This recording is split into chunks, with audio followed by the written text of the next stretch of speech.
Welcome friends, how are you? I hope you are all well. Today we learn about refraction through a glass slab.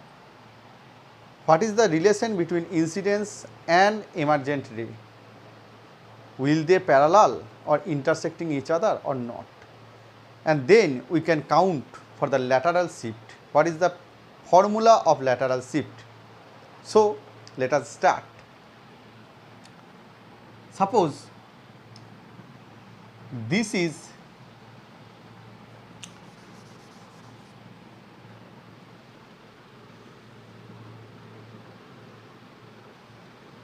a glass slab. This is a glass slab. Now, this name is P, Q, R and S is a glass slab of thickness T. A ray AB incident obliquely at surface PQ. If we draw a normal on this surface N1, N2, then as it goes from rarer, that is if we take this medium is air, to denser medium, as this is glass medium. So rarer to denser refracted ray bend towards the normal. So this is angle of incidence I1 and this is angle of refraction R1. Now apply Snell's law. Apply Snell's law on PQ surface. What we can get? Mu is equal to sin I1 divided by sin of R1. We know the Snell law, that the sine of the angle of incidence, the ratio of the sine of angle of incidence to the ratio of to the angle of refraction is constant, and this is known as refractive index of the medium, of the two medium. And again this ray suffers refraction on SR surface, as we know that if this is the normal on SR surface N3, N4, then here the ray goes from denser to rarer medium. So the refracted ray bend away from the normal. If this angle is R1 and this angle is I2, therefore here I2 is greater than R1 and here I1 is greater than R1. So if we apply Snell's law on the surface RS, what can we get? We get mu into sine of R1. Here R1 is the angle of incidence on SR surface. Don't confuse. R1 is the angle of incidence here. Here R1 is angle of refraction. For convenience we say it R2. So mu into sine R2 is equal to 1 into sine I2. The Snell's law is the refractive index into sine of angle of incidence equal to refractive index of second media into sine of angle of refraction. So we can get mu equal to sine of I2 divided upon sine of R2. So the left hand side will be equal to mu. So we can get sine of I1 divided by sine R1 is equal to sine I2 by sine R2. Now take a close look to the picture.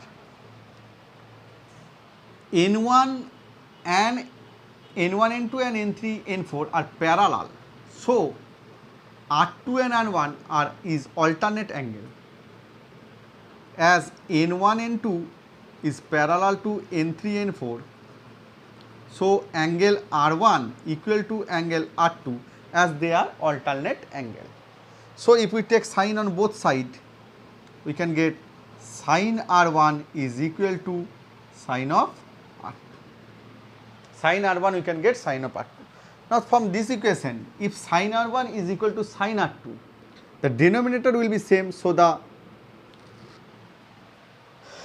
upper side, that is the numerator will be same, sin I1 equal to sin I2. As sin R1 equal to sin R2, we can write sin of I1 is equal to sin of I2. If we cancel out sin, then we can get I1 is equal to I2. I1 equal to I2. That is, this angle will be same to this angle. If the angle of incidence is equal to angle of emergence, then we can say that the corresponding ray will be parallel to each other.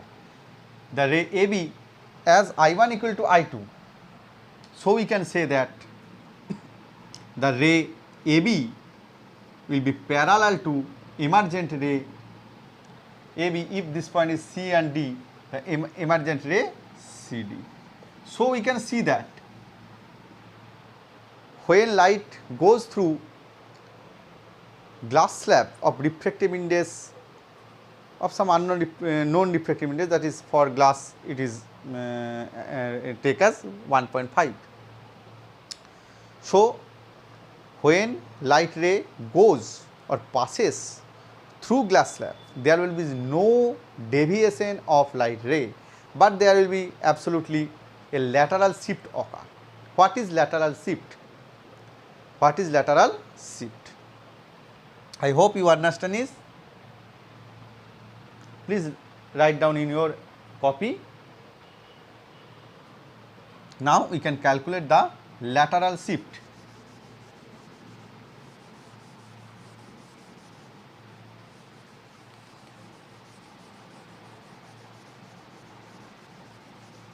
Lateral shift will be the perpendicular distance. It is the perpendicular distance, lateral shift,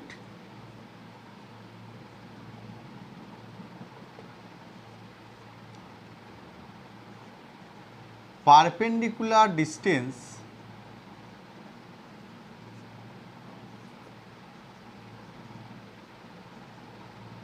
between incident ray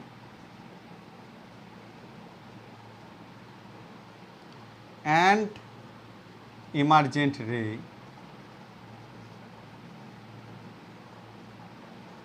of light passing through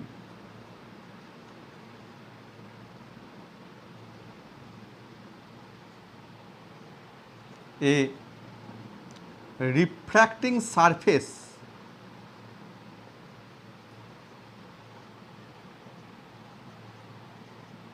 with parallel faces.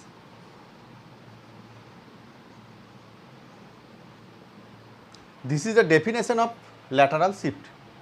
Lateral shift is the perpendicular distance between the incident ray and emergent ray. Now, how can we compare incident and emergent ray? If the glass slab was not present, then AB ray will go in this direction. So, this is the direction of incident ray and this is the direction of emergent ray. If we draw a perpendicular from C, if we draw a perpendicular from C to the this say CE on the extended incident ray, then the lateral shift is CE with parallel faces. So, lateral perpendicular distance between incident ray and emergent ray of light passing through a refracting surface, not only glass slab, any refracting surface with parallel faces. So, now we can calculate the lateral shift, value of lateral shift. So, this angle is R1, this angle is I1, so this angle is I1 minus R1. I1 minus R1. Now take the triangle BCE. Take the triangle BCE. The perpendicular is CE equal to perpendicular P, BC equal to hypotenuse H, and BE, this will be base. C perpendicular, BC hypotenuse, and B is base.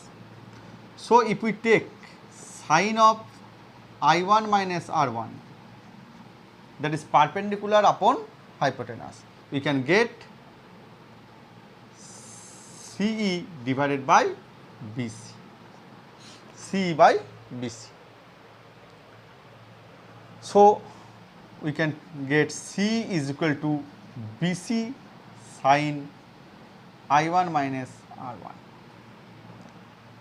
So BC sine A minus B formula is sine A cos B. If I1 is A and R is B, then the formula of sine A minus B is sine A cos B minus cos A sine B, that is sine I1 cos R1 minus cos A, that is cos I1 into sine R1.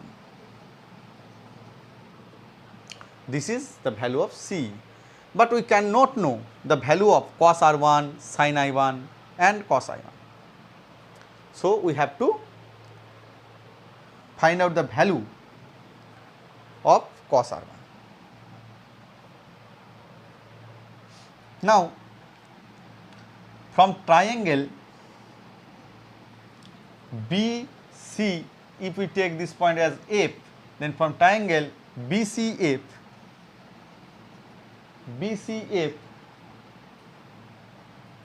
what we can see from triangle BCF? We can see that cos R1, BCF, we can see that cos of R1, from this is the perpendicular, this is the base, and this is hypotenuse. This is perpendicular, this is base, and this is hypotenuse for BCF triangle. The cos R1 equal to, what is cos R1? Base upon hypotenuse, that is FB divided by hypotenuse, that is BC.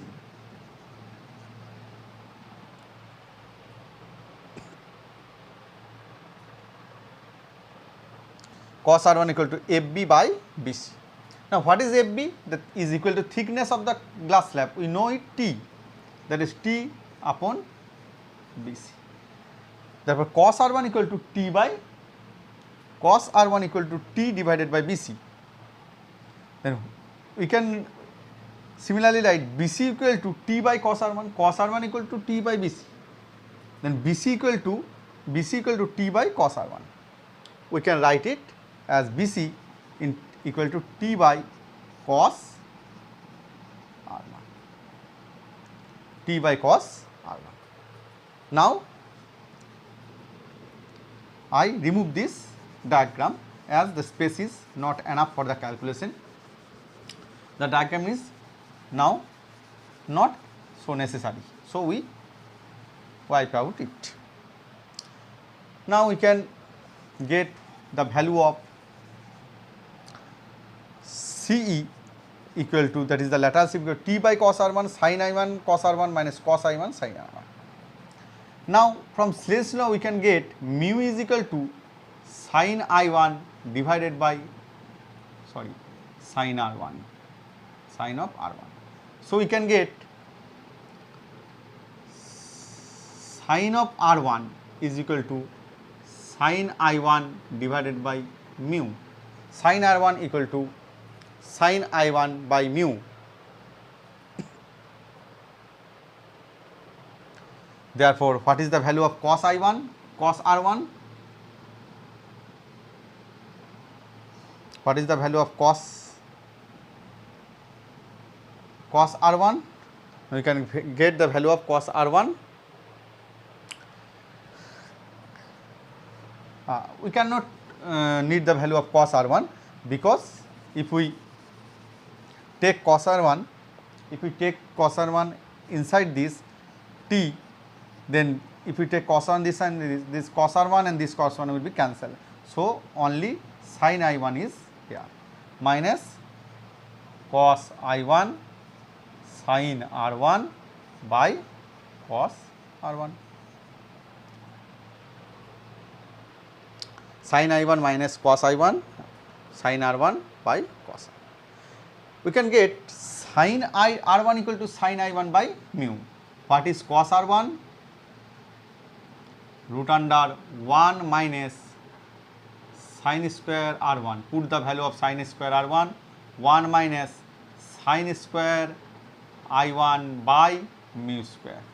That is root under mu square minus sin square I1 by mu square. If we take the mu outside the root, then we can get mu. Then put the value of sin R1 and cos R1 into this equation. So we can get lateral shift CE is equal to T sin I1, only I1 terms is present, R1 terms will be eliminated in terms of I1.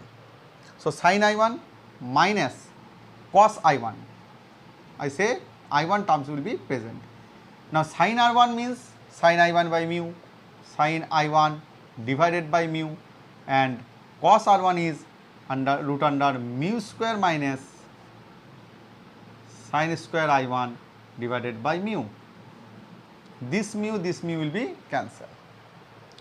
So lateral shift CE equal to T sin I1 minus cos I1 sin I1 divided by